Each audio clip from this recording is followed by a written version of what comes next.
Hey, everybody, it's Patrice. I just finished taping a television show that's going to air this Saturday, but I just wanted to take a moment to express my deepest condolences. When I went to bed last night, my small group of friends, we were texting that there was a crash, and it just so happened that one of our friends landed at DCA a few minutes before the flight, I believe it was a Canadian Air flight from Wichita, Kansas, was hit by the Black Hawk helicopter. And it was just waking up this morning. I woke up at 3, I think, and I was just scrolling to see the video footage and to understand if anybody had survived. It appears from what we know that no one has. And man, I just thought to myself, how many times have I flown through DCA? Many. How many times have, I pray going up and I pray coming down, no joke. But, the flights where I fall asleep and I don't wake up until, I'm shaken by the bump of the wheels hitting the ground. And I can't help but think all of the family members who will not be saying, won't get to say goodbye to their friend, to their loved ones. The husbands who are waiting to pick up their wives at the airport.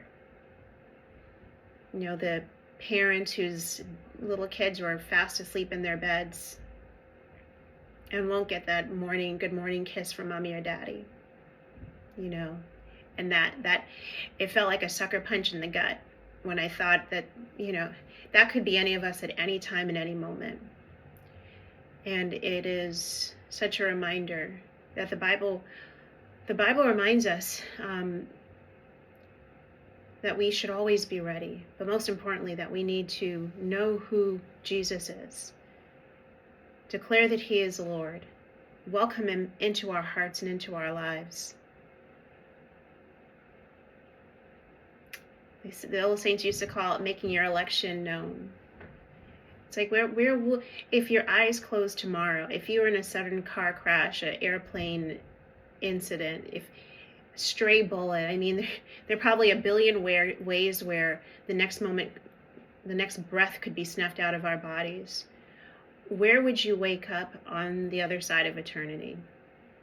And I think that's something to remind us that the mundane tasks, the things that we do without thinking, jumping in the car to go pick up the kids from school, catching the train.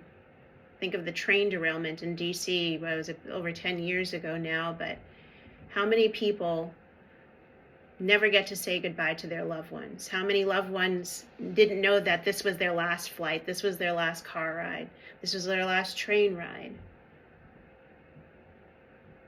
So it's important that we know where we know who holds our soul, and we know the destination for our souls for eternity.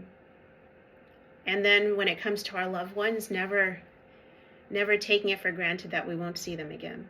Never taking for granted that when, your spouse leaves the house to go to the office, to go pick up the kids, to go run groceries, that you will see them again, that you'll see your parents again.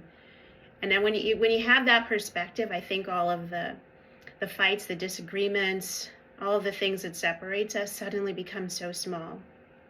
All of the